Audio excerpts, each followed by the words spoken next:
நாமம் மகிமைப்படுவதாக. நம் அன்பு இரட்சகர் இயேசு கிறிஸ்துவின் நாமத்தினாலே என் அன்பின் வாழ்த்துக்கள். கடந்த ஆண்டு முழுவதும் நம்மை பாதுகாத்து இந்த புதிய ஆண்டை காண செய்த என் தேவாதி தேவனை நான் ஸ்தோத்தரிக்கிறேன்.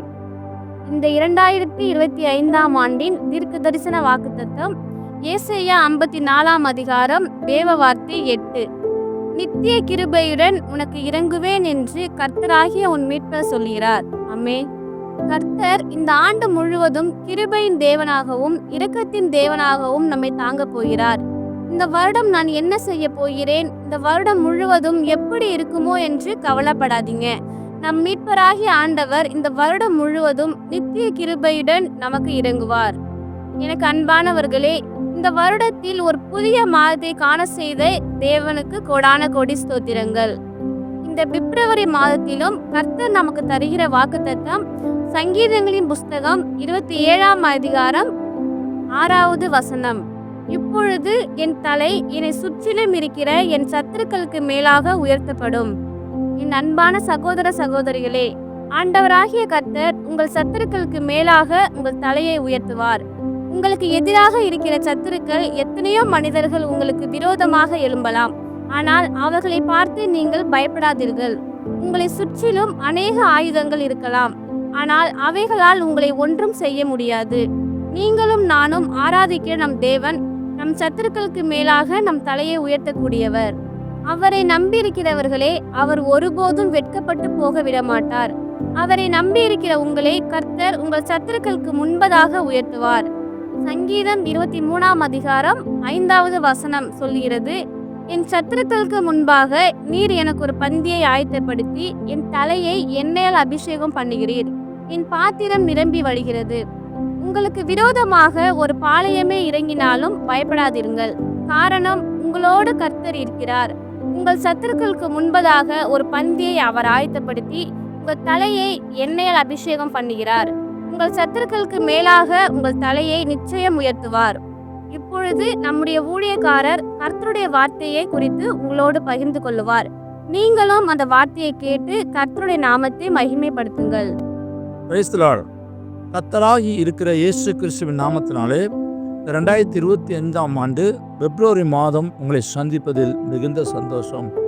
கடந்த 2 மாதங்களாக ஏறக்குறைய 2 மாதம் டிசம்பர் ஜனவரி என்று உங்களை சந்திக்க முடியாது போனதுக்காக வருந்துகிறேன். கர்த்தர் மன்னிப்பாராக.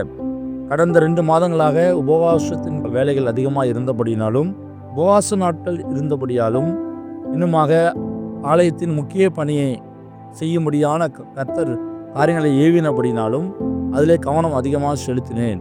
அதனால் உங்களை சந்திக்க முடியவில்லை. அன்பான தேவ பிள்ளையே, தேவ ஜனமே, உங்களை ஞாபகப்படுத்தும் நோக்கத்தோடு கடந்த மாத இதழில் நம்ம சொன்ன காரியங்களை பார்ப்போம். செப்டம்பர் மாதம், அக்டோபர் மாதம் எடுத்துக்கொண்டிருந்தால் உபவாசத்தை குறித்து நான் உங்களோடு பகிர்ந்திருக்கிறேன். உபவாசத்தில் எப்படிலாம் உபவாசிக்க வேண்டும் என்றும், அந்த உபவாசம் எப்படிப்பட்ட உபவாசமாக தேவனுக்கு நாம் கொடுக்க வேண்டும் என்றும், தேவன் விரும்புகிற உபவாசம் என்ன என்பதை குறித்தும் நான் உங்களோடு கடந்த மாதையிலே பேசினேன். என் அன்பானவர்களே, அருமையான தேவ பிள்ளையே, உபவாசம் ஒரு மனிதனுடைய ஆவிக்குரிய ஜீவிதத்தை உயர்த்தக்கூடியதாக இருக்கிறது. அதே வழியில் சுய இச்சைக்காக, சுய விருப்பத்துக்காக நாம் உபவாசிக்க கூடாது. கடந்த காலங்களில் பேசினவற்றை ஞாபகப்படுத்துகிற மீண்டுமாக யோவேலின் புஸ்தகம் 1ஆம் அதிகாரம் தேவ வார்த்தை 14 பார்த்தோமானால், எல்லோரும் உபவாச நாள் நேமிங்கள் என்று வேதம் சொல்கிறது. அதே வேளையில் மத்தேயு எழுதின சுவிசேஷம் 6ஆம் அதிகாரம் 16லேருந்து 18 வரை நம்ம எடுத்து பார்க்கும்போது, முகம் வாடக்கூடாது, பெருமையாக காட்டக்கூடாது, முகத்தை உபவாச நாட்களில் நம்மை தாழ்த்தப்பட வேண்டும் ஒழிய அதில் முகம் வாடலாக இருக்கக்கூடாது என்று நாம் பார்த்தோம். என் அன்பானவர்களே, தேவ பிள்ளையே, ஏசாயா தீர்க்கதரிசியின் புஸ்தகம் 58ஆம் அதிகாரம் தேவ வார்த்தை 3லிருந்து 11 வரை பார்த்தோம். உபவாசம் என்றால் அக்கிரம கட்டை உடைக்கணும், நானாலை போல முடங்கி கிடக்கக்கூடாது, தேவனுக்கு பிரியமுள்ள உபவாசத்தை நாம் எடுக்க வேண்டும் என்பதை நாம் தியானித்தோம். தானியேல் உபவாசம் எப்படியாக இருந்தது என்பதை நாம் பார்த்தோம். தானியேல் புஸ்தகம் 9ஆம் அதிகாரம் 3லிருந்து 20 வரை நாம் தியானித்தோம். இந்த மாதத்தில் கூட மோசே எப்படியெல்லாம் உபவாசித்தான், தேவனோடு எப்படியெல்லாம் உபவாச நாட்களிலே தேவன்பாராக சஞ்சரித்தான் என்பதை குறித்து நாம் தியானிக்க போகிறோம். தேவ ஜனமே, யாத்திராகமத்தின் புஸ்தகம் 34ஆம் அதிகாரத்தை நீ முழுமையாக எடுத்து படித்து பார்ப்போமானால், அதில் தேவனாகிய கர்த்தர் மோசேயை மலைக்கு ஏறி வரச் சொல்கிறார். சொல்லும்போது 34ஆம் அதிகாரம் 1 இவ்வாறாக சொல்கிறது. கர்த்தர் மோசேயை நோக்கி, முந்தின பலகைகளுக்கு ஒத்த 2 கற்பலகையை இழைத்துக்கொள். நீ உடைத்து போட்ட முந்தின பலகைகள் இருந்த வார்த்தைகளை அவைகளில் எழுதுவேன் என்கிறார். முன்பு உடைத்து போட்ட கற்பனைகள் எல்லாம் புதிய பலகைகள் எழுதும்படியாக, அந்த வார்த்தையை மீண்டும் புதுப்பிக்கும்படியாக மோசேயை கர்த்தர் அழைக்கிறார். 34:2 பார்த்தோம்னால், விடிய காலத்திலே நீ ஆயத்தமாகி சீனாய் மலையிலே ஏறி அங்கே மலையின் உச்சியில் காலமே என் சமூகத்தில் வந்து நில் என்று சொல்கிறார். உபவாசனால தேவ சமூகத்தில் போய் நிற்க வேண்டும். கர்த்தர் அழைத்த காரியங்களை அறிந்து கொள்ளும்படியாக, தேவன் நம்மோடு பேசப் போவது என்ன என்பதை புரிந்து கொள்ளும்படியாக தேவ சமூகத்தில் மோசே போய் நிற்கிறான். தேவ ஜனத்தை வழிநடத்துவதற்காக, தேவ பிள்ளைகளுக்கு எவ்வாறான தேவ வார்த்தை கொடுக்க வேண்டும் என்ற ஒரு வாஞ்சையோடு, நான் வழிநடத்தி வந்த இஸ்ரவேல் புத்திரருக்கு தேவனிடத்திலிருந்து வார்த்தையை பெற்று தர வேண்டும் என்ற ஊரிய நோக்கத்தோடு, ஒரு உயர்ந்த எண்ணத்தோடு தேவ சமூகத்தில் உபவாசத்தில் நிற்கிறான். அது யாத்ராகமத்தின் புஸ்தகம் 34ஆம் அதிகாரம் தேவார்த்தை 28 இவ்வாறாக கூறுகிறது. அங்கே அவன் அப்பம் புசியாமலும் தண்ணீர் குடியாமலும் இரவும் பகலும் 40 நாள் கர்த்தரோடு இருந்தான். அவன் 10 கற்பனைகள் ஆகிய உடன்படிக்கையின் வார்த்தைகளை பலகையில் எழுதினான். பார்த்தீர்களா? அந்த 40 நாள் குசியாமலும் குடியாமலும் இரவு பகல் 40 நாள் கர்த்தரோடு இருந்தான். இங்கே தான் நம்ம கவனிக்க வேண்டும். உபவாசனால நம்ம கர்த்தரோடு இருக்கிறோமா? உபவாசிக்கும் போது கர்த்தரோடு பேசுகிறோமா? உபவாசம் மேற்கொள்ளும் போது கர்த்தரோடு உறவாடி கொண்டிருக்கிறோமா? கர்த்தர் சித்தப்படி உபவாசிக்கிறோமா என்று நாம் பார்ப்போமானால், நிச்சயமா அநேக பிள்ளைகளுக்கு இல்லவே இல்லை. போவோம், எல்லா வேலைகளும் செய்வோம், உபவாசம் என்று அறிவிப்போம், ஊர் சுற்றுவோம், செய்யக்கூடாத வேலையெல்லாம் செய்துவிட்டு 1 மணிக்கு முடிப்பது முன்னாடி சிறிய ஜெபத்தை செய்து முடித்துவிட்டு கடந்து வருவோம். அப்புறம் எப்படி கர்த்தரோடு பேச முடியும்? அப்புறம் எப்படி இந்த கர்த்தர் இந்த கட்டுகளிலிருந்து விடுதலையாக்க முடியும்? உபவாசம் அக்கிரம கட்டை உடைக்கும். உபவாசம் பிசாசின் வல்லமையை முறிக்கும். உபவாசிக்கும் போது ஆவிக்குரிய ஜீவிதம் பலப்படும் என்பதை நாம் புரிந்து கொள்ள வேண்டும். அதற்காக தான் நான் உபவாசிக்க சொல்கிறேன். உபவாச நாளிலே தேவ சமூகத்தில் அமர்ந்து ஜெபித்து கர்த்தரோடு உறவாடும் போது நாம் என்ன செய்ய வேண்டும் என்பதை கர்த்தர் திட்டம் தெளிவாக நம்மளோடு பேசுவார். 2025ஆம் ஆண்டு, ஒருவேளை கடந்த வருடம் நீ அநேக காரியத்தில் தோற்று போயிருக்கலாம். அநேக காரியங்கள் உன் வாழ்க்கையில் வெற்றி பெறாமல் இருக்கலாம். அவற்றையெல்லாம் விட்டு விடுங்கள். பழச சிந்திக்காதீங்க. இந்த வருஷம் மோசேயை போல தேவ சமூகத்தில் அமருங்கள், உபவாசித்து அமருங்கள், கர்த்தரோடு பேசுங்கள். அப்பொழுது கர்த்தர் உங்கள் மறு உத்தரவு கொடுத்து உபவாசத்து நாளிலே உங்களை குறித்தும் உங்கள் குடும்பங்களை குறித்தும் எதிர்கால திட்டத்தை குறித்தும் திட்டமும் தீர்க்கமாய் கர்த்தர் பேசுவார் என்பதை நீ மறந்துவிட வேண்டாம். நீங்கள் நன்கு யோசனை செய்து பாருங்கள். தேவனாகிய கர்த்தர் மோசேயை அழைத்து தன் ஜனத்தை வழிநடத்தக்கூடிய விதம், ஆசரிப்பு கூடாரத்தை எவ்வாறு கட்ட வேண்டும் என்பதற்கான திட்டங்கள், அந்த பிள்ளைகள் எவ்வாறு யுத்தம் செய்ய வேண்டும், எப்படி எல்லாம் வருஷத்தினால் அனுசரிக்க வேண்டும் என்பதற்கு எல்லா திட்டங்களும் எல்லா காரியமும் இந்த உபவாச நாளிலே மோசே மூலமா ஜனத்தில் கொடுக்கப்படுகிறது. அந்த 10 கற்பனைகளை தான் இன்று வரை நாம் வாழ்க்கையில் நாம் பயன்படுத்தி அதன்படி நடக்க முயற்சித்து வருகிறோம் என்பதை புரிந்து கொள்ள வேண்டும். இந்த உபவாச நாளில் தேவனாய் கர்த்தர் உங்களோடு பேசுவார். இப்போ உண்மை உத்தமான உபவாசிக்கும் போது நிச்சயமாய் கர்த்தர் பேசுவார். எதிர்கால திட்டங்கள், ஊழிய காரியங்கள், குடும்ப காரியங்கள், பிள்ளைகளை குறித்தான காரியங்கள் எல்லாவற்றுக்கும் இந்த உபவாச நாளில் பதிலளிப்பார். ஏன் தேவதாசர்களை பாருங்கள், அபிரகாமை பாருங்கள், இக்கட்டான நேரில் உபவாசிக்கிறான். ஈசாக்கை பாருங்கள், அவனுக்கு பிரச்சனை வரும்போது உபவாசிக்கிறான். யாக்கோபை பாருங்கள், அவன் உபவாசம் மட்டும் கர்த்தர் சமூகத்தில் போராடுகிறான். அவன் மட்டுமல்ல, தீர்க்கதரிசியை பாருங்கள், எலியாவை பாருங்கள், எலிசாவை பாருங்கள், தேவனுக்கு பிடித்தமான அரசர்களை பாருங்கள். எல்லாம் உபவாசித்து தேவ சமூகத்தில் அமர்ந்து தேவன்கிட்ட திட்டங்களை பெற்றுக்கொண்டு அந்த யுத்தத்தில் ஜெயிக்கிறவர்களாக இருக்கிறார்கள். நண்பானவர்களே, 2025ஆம் ஆண்டு நான் உங்களுக்கு சொல்வது தான். தேவ சமூகத்தில் மோசேயை போல் அமருங்கள், மோசேயை போல் தனித்து நில்லுங்கள், கர்த்தரோடு பேசுங்கள்.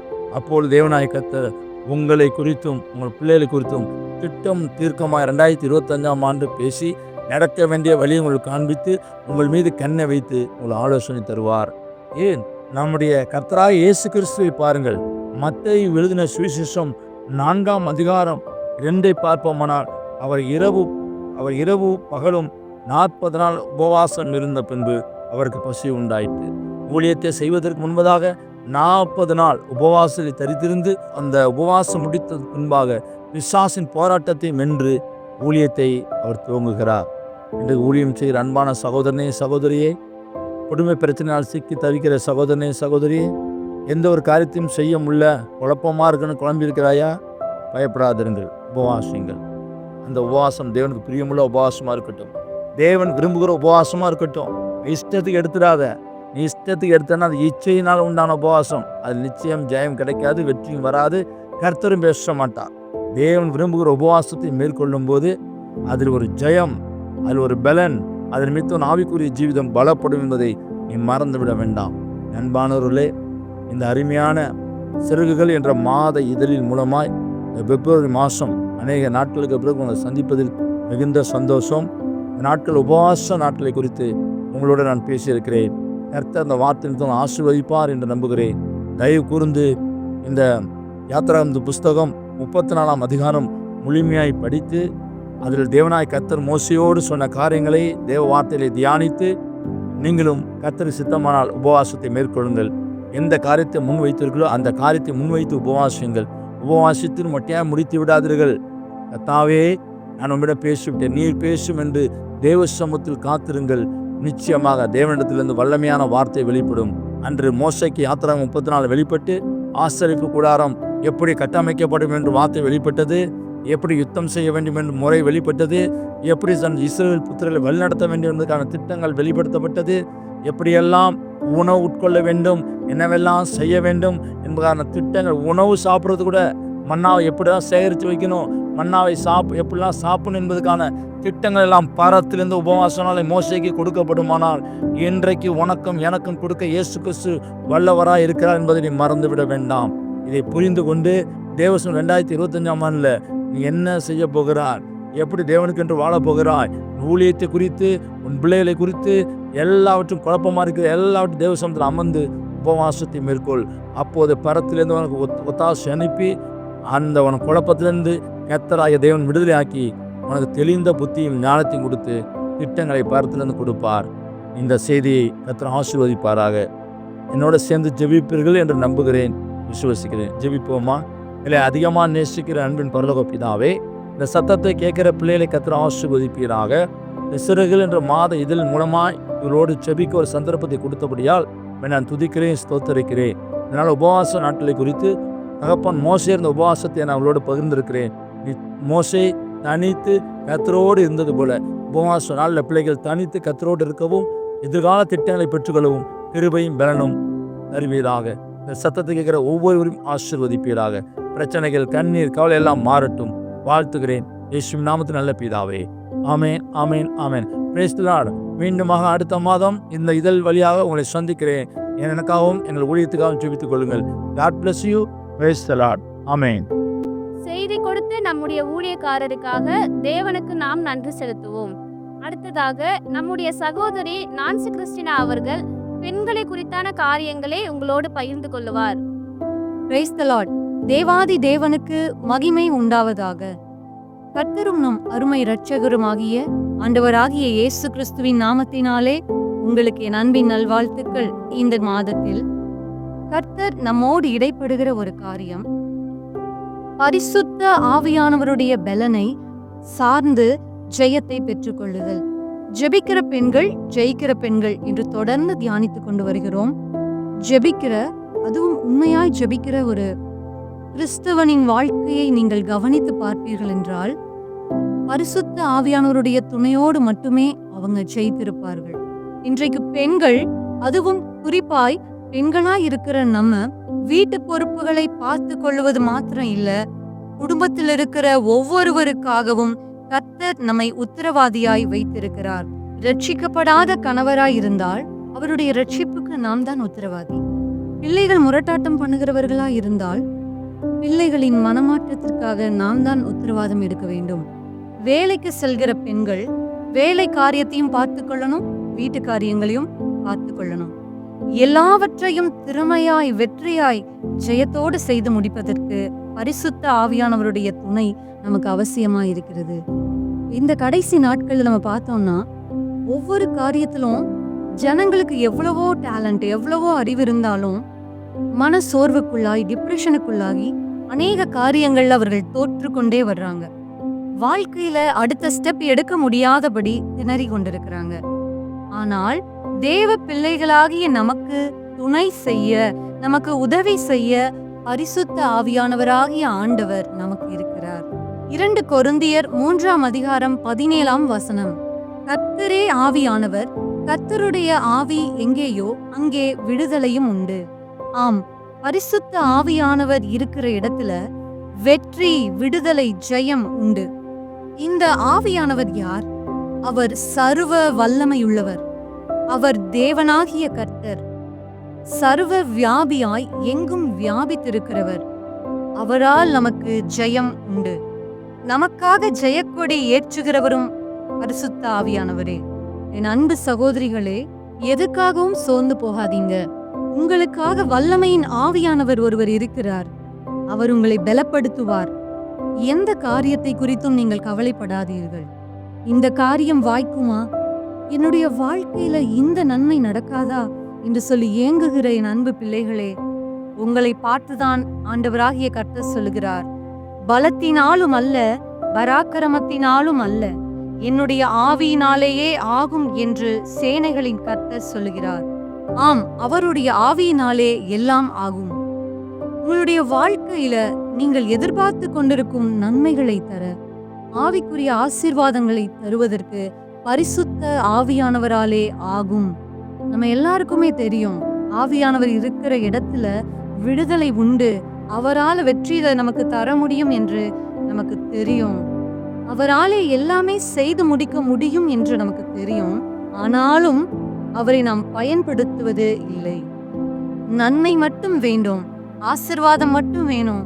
ஆனால் ஆவியானவரோடு நம்ம நேரம் செலவிடுகிறது இல்லை. பரிசுத்த ஆவியானவரை பயன்படுத்துங்கள். அந்நிய பாஷைகள்ல பேசுங்கள். ஆவியானவருக்கும் உங்களுக்கும் உள்ள தொடர்பை பலப்படுத்துங்கள். இந்த அனுபவத்திற்குள்ளாக நீங்கள் கடந்து செல்லுங்கள். எசேக்கியேல் தீர்க்க தரிசன புஸ்தகம் 47ஆம் அதிகாரம் 3வது வசனம். அந்த புருஷன் தமது கையில் நூலை பிடித்துக் கொண்டு கிழக்கே புறப்படுகையில் 1000 முழம் அளந்து என்னை தண்ணீரை கடக்க பண்ணினார். தண்ணீர் கணுக்கால் அளவாய் இருந்தது. இங்கே எசேக்கியேல் தீர்க்கதரிசியை தேவன் நதி அனுபவத்திற்குள்ளே அழைத்து செல்கிறார். நதி, தண்ணீர் என்பது பரிசுத்த ஆவியானவரை குறிக்கிறது. நம்ம அனைவருக்கும் தண்ணீரை பார்த்தா எல்லாருக்குமே ரொம்ப சந்தோஷமா இருக்கும். அதுபோலதான் பரிசுத்த ஆவியானவரை எல்லாருக்குமே பிடிக்கும். ஆனால் பரிசுத்த ஆவியானவரின் அனுபவத்திற்குள்ளாக நாம் அநேகர் கடந்து போவதில்லை. நதியை எப்படி பார்த்து ரசித்து விட்டு நம்ம சென்று விடுகிறோமோ, அது போல பரிசுத்த ஆவியானவரை நம்ம அறிந்தால் மாத்திரம் போதாது, அந்த அனுபவத்திற்குள்ள கடந்து செல்லணும். அதுதான் நதியின் அனுபவம். முதலில் நதியின் அனுபவத்திற்குள்ள செல்லும் போது அது கணுக்கால் அளவா இருக்கும். தொடர்ந்து 4-5 வசனங்களை வாசித்து பாருங்கள். அங்கே தண்ணீர் இடுப்பு அளவா இருந்தது. கடைசியில நதியின் அனுபவம் நீச்சல் ஆழம், கடக்க முடியாத ஆழமுமாய் இருந்தது என்று வசனம் சொல்லுகிறது. ஜெபத்துல ஒரு சில நிமிஷங்கள் அந்நிய பாஷைகள்ல பேசுவது என்பது, கொஞ்ச நேரம் ஜெபிக்கிறதுங்கிறது கணுக்கால் நதி அனுபவம். நீச்சல் தெரிந்த ஒருவருக்கு தான் நீச்சலினுடைய அந்த இனிமை, நதியின் இனிமை தெரியும். அவர்களுக்கு அனுபவித்தவர்களுக்கு தான் அதனுடைய அருமை புரியும். அது போலதான் பரிசுத்த ஆவியானவராகிய ஜீவ நதியில நம்ம மூழ்கி நீச்சலாலம் போகும்போதுதான் அவருடைய இனிமை, பரிசுத்த ஆவியானவருடைய நன்மைகள் நமக்கு புரிய வரும். பரிசுத்த ஆவியானவருடைய அடி ஆழங்களுக்குள்ளே நாம் செல்லும் போதுதான் நம் முத்துக்களை போன்ற தெய்வீக சத்தியங்களையும் வேதத்தின் வெளிச்சங்களையும் நாம் அறிந்து கொள்ள முடியும். அது மாத்திரமல்ல, தேவன், பரிசுத்த ஆவியானவராகிய தேவன் நமக்கு வல்லமைகளையும் வரங்களையும் அவர் நமக்கு தருவார். பரிசுத்த ஆவியானவரை நாம் அனுபவிக்க வேண்டும். நியாயாதிபதிகளின் புஸ்தகத்துல இஸ்ரவேல் ஜனங்களை நியாயம் விசாரிப்பதற்கு தேவன் நியாயாதிபதிகளை ஏற்படுத்தினார். அதில் அநேக நியாயாதிபதிகள் பரிசுத்த ஆவியானுடைய துணையோடு ஜனங்களை வழிநடத்தினார்கள்.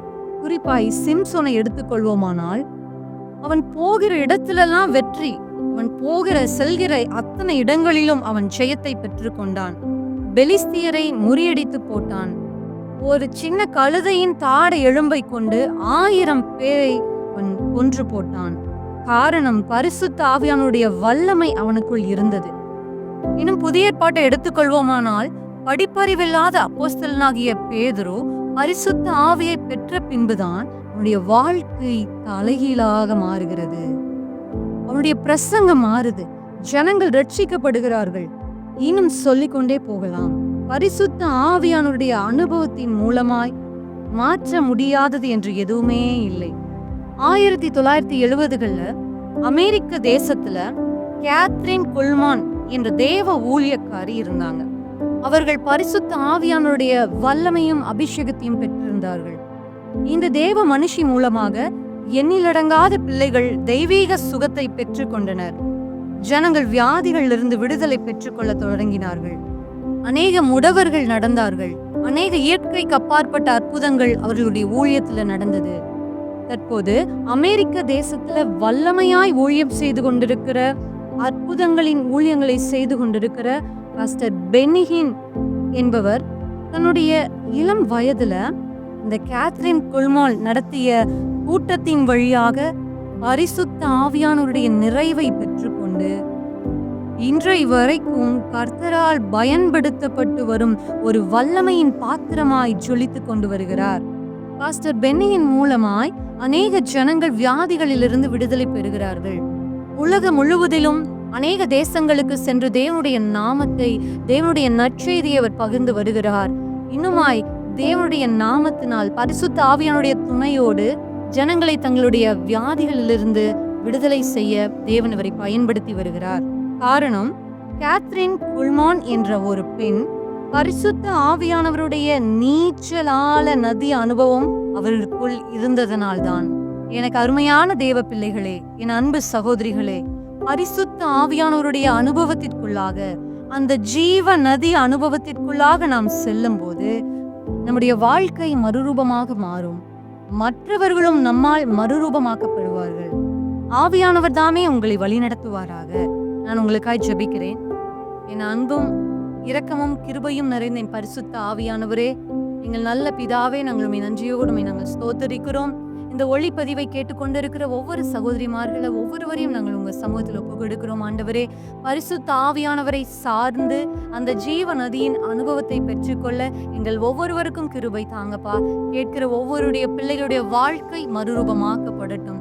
இவர்களை கொண்டு அநேக ஜனங்கள் மறுரூபம் அடையும்படியாய் நாங்கள் செபிக்கிறோம். ஏசப்பா, உடைய கரங்களில் இந்த ஜெபத்தை ஒப்பு கொடுத்து செபிக்கிறோம். பிள்ளைகளை உங்கள் சமூகத்தில் ஒப்பு கொடுத்து செபிக்கிறோம். ஆண்டவராகிய இயேசு கிறிஸ்துவின் நாமத்தினால் செபிக்கிறோம். ஜெபங்கேலும் நல்ல பிதாவே. ஆமென். God bless you all. கர்த்தர் தாமே உங்களை ஆசீர்வதிப்பாராக. ஆமென். எனக்கு பிரியமானவர்களே, எதை குறித்தும் கவலைப்படாதீர்கள். இந்த மாதம் உங்கள் சத்துருக்களுக்கு முன்பதாக கர்த்தர் உங்கள் தலையை உயர்த்துவார். கர்த்தர் மேல் நம்பிக்கையாய் இருங்கள். நம் ஆண்டவர் ஒருபோதும் நம்மை வெட்கப்பட்டு போக விடமாட்டார். உங்களை சுற்றி இருக்கிற எல்லா சூழ்நிலைகளையும் மாற்றி நிச்சயமாக உங்களை உயர்த்துவார். ஆமென். அருமையான தேவ ஜனமே, இந்த சிறகுகள் என்கிற மாத இதழை கேட்ட உங்கள் அனைவரையும் கர்த்தர் ஆசீர்வதிப்பார். இந்த இதழை குறித்தான சந்தேகங்களோ சாட்சிகளோ இருக்குமானால் எங்களோடு தொடர்பு கொள்ளுங்கள்.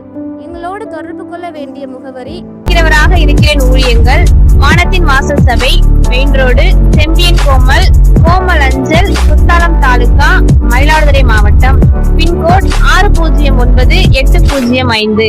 தொடர்பு கொள்ள வேண்டிய தொலைபேசி எண்கள் 9042289280 மற்றும் 9042311985.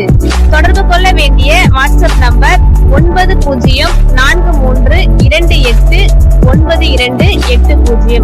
தொடர்பு கொள்ள வேண்டிய மின்னஞ்சல் iam.im077@gmail.com. கர்த்தர் உங்களை ஆசீர்வதிப்பார். தொடர்ந்து எங்களோடு இணைந்திருங்கள். God bless you.